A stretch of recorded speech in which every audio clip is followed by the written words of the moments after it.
Welcome back to my channel Reji's kitchen.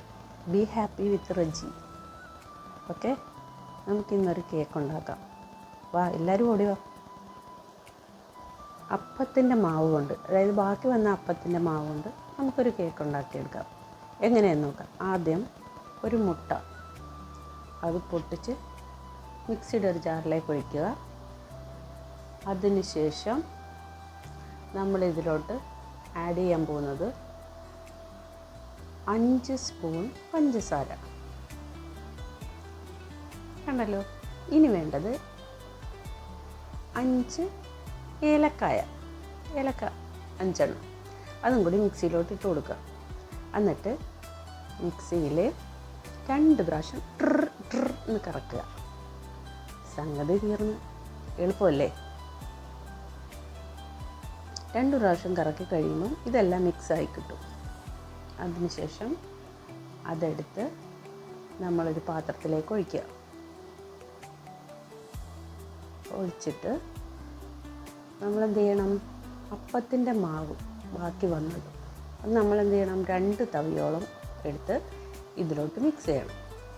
അതിൻ്റെ കൂടെ ഏത്തപ്പഴം, കുനുകുനാന്നരിഞ്ഞ ഏത്തപ്പഴം അതും ഇടുക. ഒപ്പം അതിലേക്ക് നമ്മൾ ചേർക്കാൻ പോകുന്നത്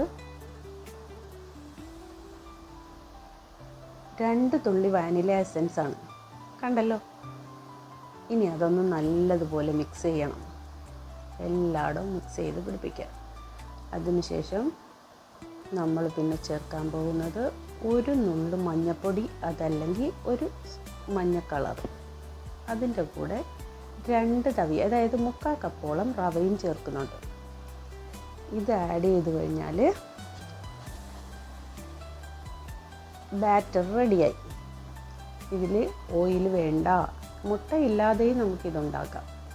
അപ്പോൾ എൻ്റെ ചാനലിൻ്റെ പേര് കണ്ടല്ലോ, നിങ്ങളെല്ലാവരും സബ്സ്ക്രൈബ് ചെയ്യണേ. ഇനി നമുക്ക് ഒരു ചെമ്പിലേക്ക് വെള്ളം ആവിയേറ്റാൻ വേണ്ടി ചൂടാകാൻ വെക്കാം. ഇനി ഇതുപോലത്തെ ചെറിയ പാത്രം ഉണ്ട്, അതായിരിക്കും കൂടുതൽ ഭംഗി കാണാനായിട്ട്.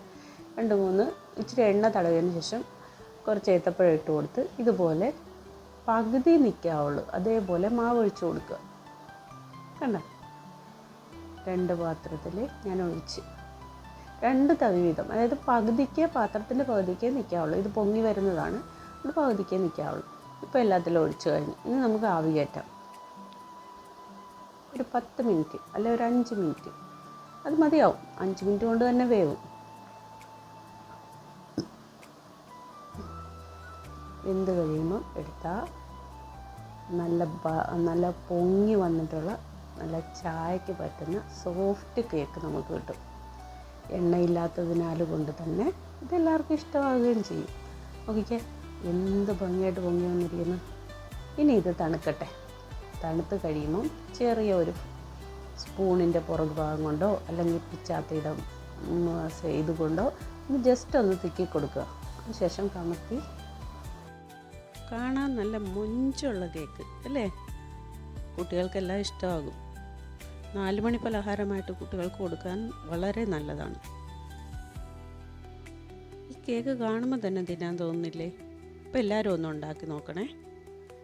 എന്തായാലും ഈ കേക്കിൻ്റെ സോഫ്റ്റ്നെസ് കാണിച്ചു തരാം ഞാൻ. കണ്ടോ, നല്ല പഞ്ഞി പോലെ ഇരിക്കുക. ഉൾഭാഗമൊക്കെ വെന്തിട്ടുണ്ട്, നല്ല സോഫ്റ്റാണ്, എണ്ണയുമില്ല. എന്തായാലും ഇതോടുകൂടി എൻ്റെ ഗ്യാസ് അടുപ്പിൻ്റെ കാര്യം തീരുമാനമായി. അത് കേടായിപ്പോയി. പിന്നെ എനിക്ക് പുതിയ അടുപ്പ് വാങ്ങിച്ചു. സ്റ്റീലിൻ്റേതാണ് വാങ്ങിച്ചത്. ആദ്യം ഗ്ലാസിൻ്റെ അടുപ്പായിരുന്നു, സ്റ്റീലിൻ്റേതാണ് വാങ്ങിച്ചത്. ബട്ടർഫ്ലൈയുടെ അടുപ്പാണേ. കുറച്ചുകൂടെ ലാസ്റ്റ് ചെയ്യുമെന്ന് എനിക്ക് തോന്നി. നല്ല ബലമുണ്ട് ഇത് സാധനങ്ങൾ. കണ്ടോ, വെയിറ്റ് കയറിയാലും കുഴപ്പമില്ല, നമ്മൾ പേടിക്കേണ്ട ആവശ്യമില്ല.